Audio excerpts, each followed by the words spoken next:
정결법에 대한 마지막 내용입니다. 예수님의 대화가 먼저는 바리새인과 율법학자라고 소개하는 서기관들이 예수님을 찾아왔다고 했습니다.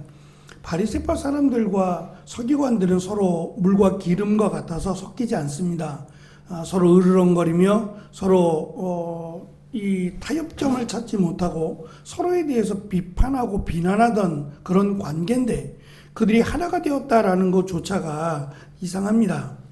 근데 그들의 목적은 지금 자신들의 입지라고 할 수 있는 자신들이 세워놓은 그것 자체 기반이 흔들리고 있다는 것 때문에 의기투합한 겁니다.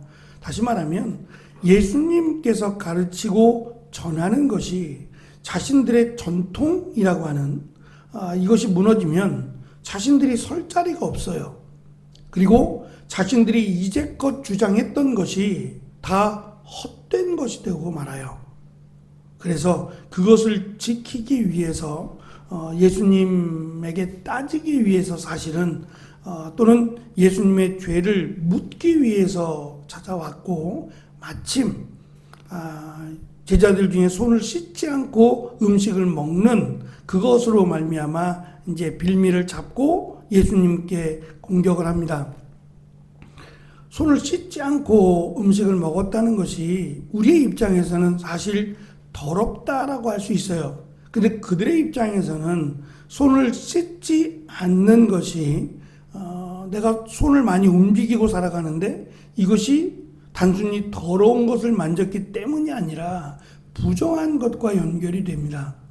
그래서 내가 이방인들이 만졌던 그것을 만졌을 수도 있고 죄인들이 만졌던 것을 만지게 될 수도 있어요. 그렇다면 내 손이 더러워졌고 부정해졌을 뿐만 아니라 내 손으로 씻지 않고 먹은 그것이 내 안으로 들어와서 나를 부정하게 또는 더럽힌다라고 가르쳐 왔단 말입니다.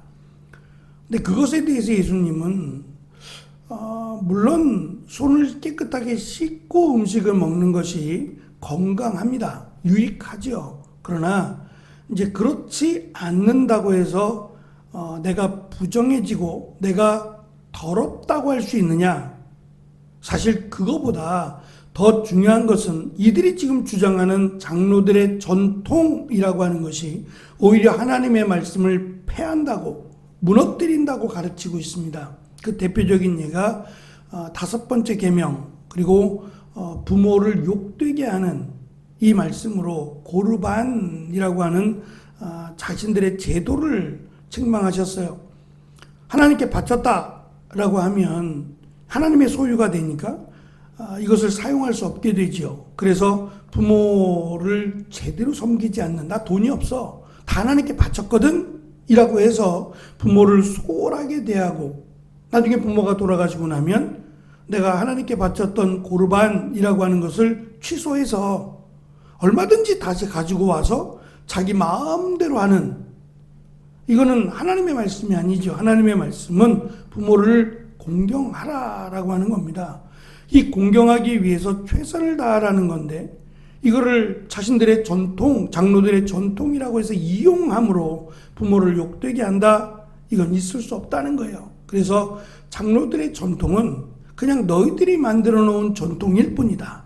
이것이 하나님의 말씀이 될 수 없다라고 하시면서 첫 번째는 바리새인과 율법사들, 율법학자들 예수님을 공격하고 자신들의 장로들의 전통을 오히려 자랑 삼아 말하던 그들을 책망하셨어요. 장로들의 전통은 하나님의 말씀이 될 수 없다라고 하는 단호하게 말씀하시자 그들이 불편해했고 오히려 예수님을 죽여야겠다라고 하는 또 다른 계기를 만들었다 그랬습니다. 그리고 물러가고 무리들에게 예수님이 말씀하십니다.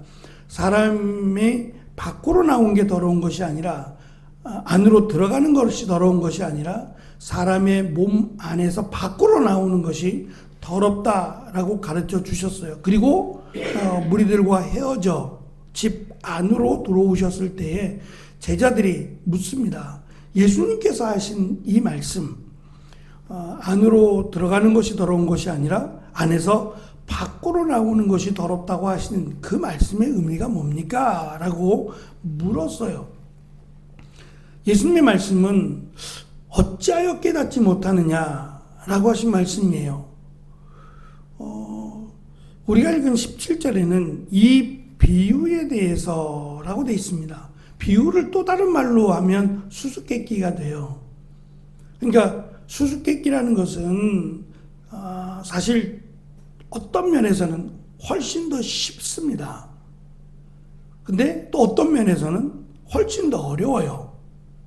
무슨 말이냐면 내가 그 입장이 되거나 내가 그것에 동화되어 있으면 훨씬 더 쉬워요. 그래서 아이들도 이해할 수 있을 만큼 굉장히 쉽지만 나와 상관이 없다라고 생각하면 훨씬 더 어려운 그 방법이 수수께끼가 되는데 지금 제자들이 깨달아야 되는 게 맞습니다. 너무 쉬운 말씀이에요.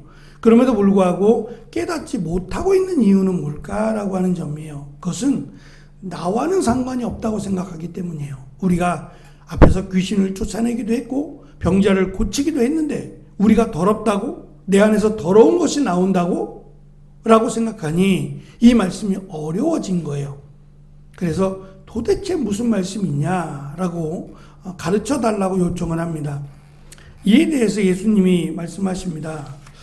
안에서 나오는 더러운 것이라고 하는 것이 지금 마음이라고 하는 것에서부터 비롯된 생각들이라고 말씀하시며 12가지를 지금 가르쳐 주십니다.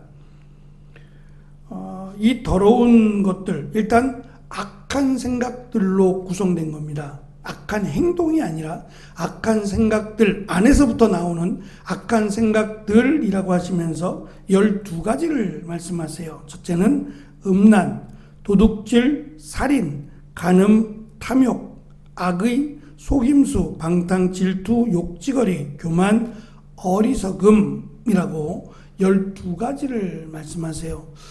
왜 12가지일까? 풀어놓으면 더 많지 않겠습니까?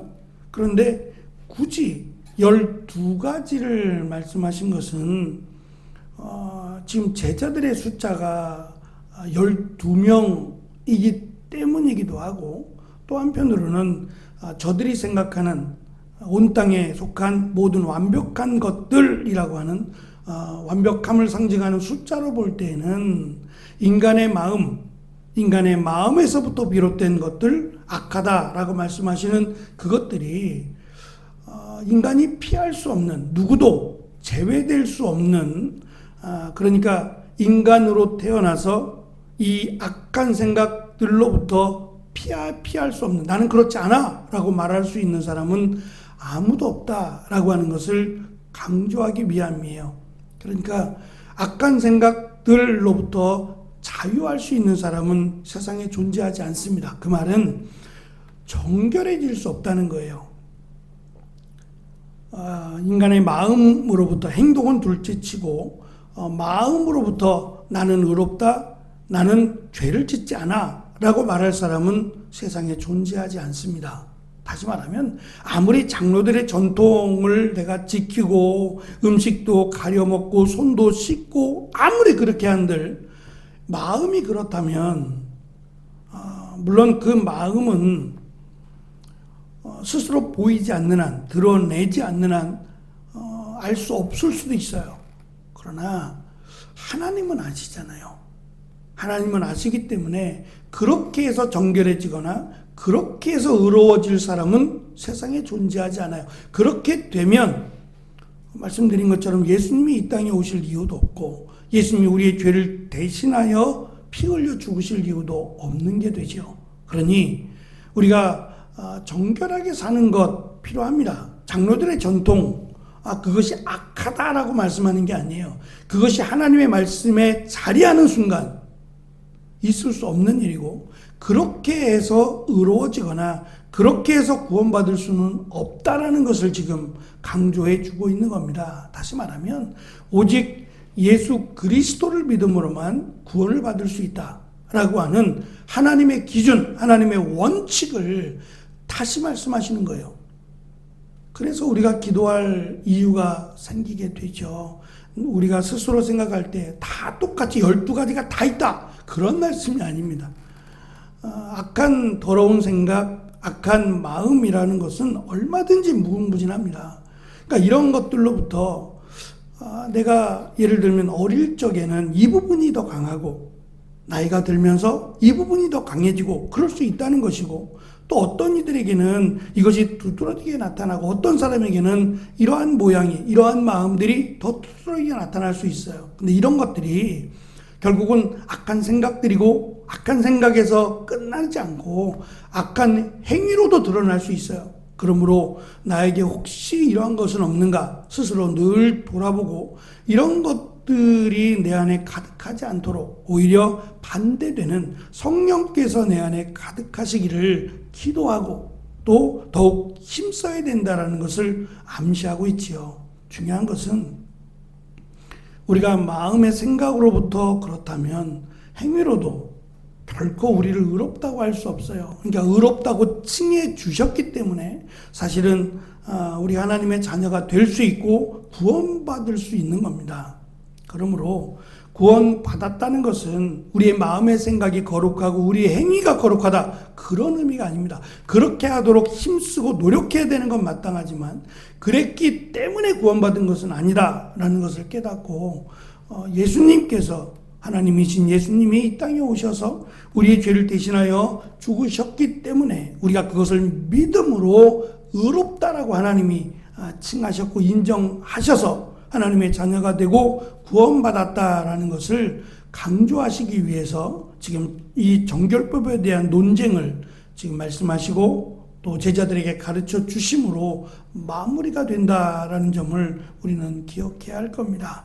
우리가 살아가면서 나는 거룩하다, 그것은 예수님을 믿음으로 거룩해진 거니 그것을 무시하자는 말이 아닙니다. 그러나 한편으로 우리가 살아가면서 예수님을 믿었음에도 불구하고 여전히 연약함, 그 사도 바울이 말하고 있는 나는 늘 죄와 싸운다라고 하는 이 표현을 기억하면서 죄와 싸워서 이기려고 하는 마음, 그리고 우리에게 늘 성령이 가득한 그런 마음을, 그런 삶을 허락해 달라고 기도하는 귀한 은혜의 시간이 되시기를 바랍니다. 기도하겠습니다.